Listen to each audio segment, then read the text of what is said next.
You fix the wrong thing. What if nothing was ever broken? A man walks into a store and spends $15,000 on a pen. Most people see the price tag. A detective sees a question. Why does this pen exist? Not why does it cost $15,000? Why does it exist at all? The answer is surprisingly simple. Long before Montblanc became a luxury brand, long before it became a status symbol, long before world leaders and celebrities carried it, pens leaked, pens blotted, pens smeared, pens failed. That was the problem. Montblanc was born to solve it. A company spent years trying to create a writing instrument that would not interfere with the message. Think about that. The greatest achievement of the pen was not that you noticed it. The greatest achievement was that you didn't. A perfect pen disappears into the writing. It doesn't leak. It doesn't blot. It doesn't smear. It doesn't call attention to itself. It simply allows the message to pass through. 100 years later, something strange happened. People became fascinated with the pen.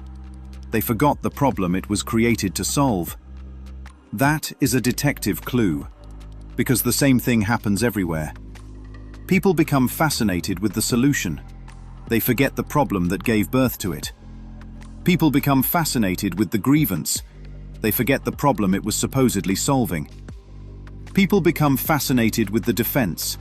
They forget what they were defending against. People become fascinated with the story. They forget what the story was trying to explain. Eventually, the explanation becomes more important than the thing being explained. That's when the detective gets interested. Because detectives investigate origins. They investigate causes. They investigate what came before. Everyone else sees the finished building. The detective wants to know who poured the foundation. Everyone else sees the conclusion. The detective wants to know where the conclusion came from. Everyone else sees the grievance. The detective asks a different question. What problem is this grievance trying to solve?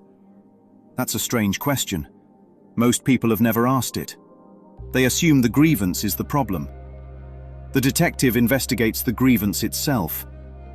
Why does it exist? What is it protecting? What is it defending? What is it trying to preserve? The deeper the investigation goes, the stranger things become. Because every grievance seems to promise relief.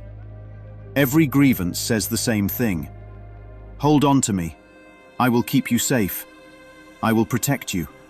I will explain everything. I will tell you who is guilty. I will tell you who is innocent. I will tell you what happened. The detective has heard this before.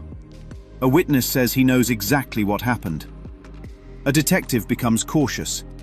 Certainty is often the first thing investigated. Not because certainty is bad, because certainty sometimes arrives before evidence. The ego works the same way. It leaks. One grievance becomes 10. One fear becomes 20. One disappointment spills into every relationship. The leak spreads. It blocks. The evidence is still there. The truth is still there.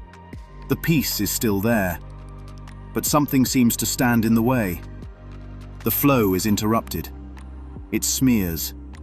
One event becomes every event. One mistake becomes an identity. One criticism becomes a life story. Yesterday gets dragged across today. The past gets dragged across the present. And eventually it fails.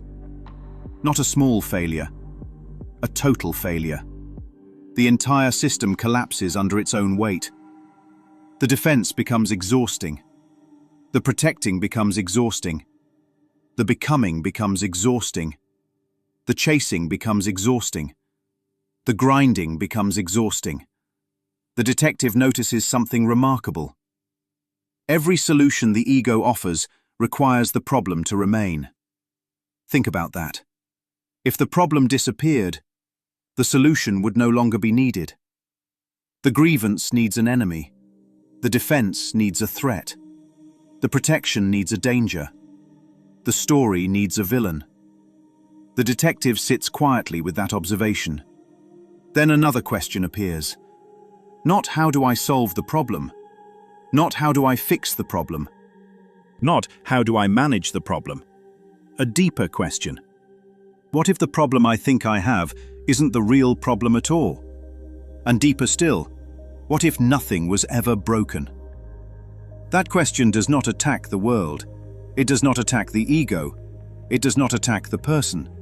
It simply reopens the investigation. The same way a detective reopens a case. The same way a detective returns to the evidence. The same way a detective looks again at a detail everyone else ignored. A missing light bulb, an empty picture frame, a silent witness, a luxury pen. Everybody sees the object. The detective sees the forgotten problem. And perhaps that is where understanding begins. Not when we become better at fixing things, but when we finally investigate whether anything was broken in the first place.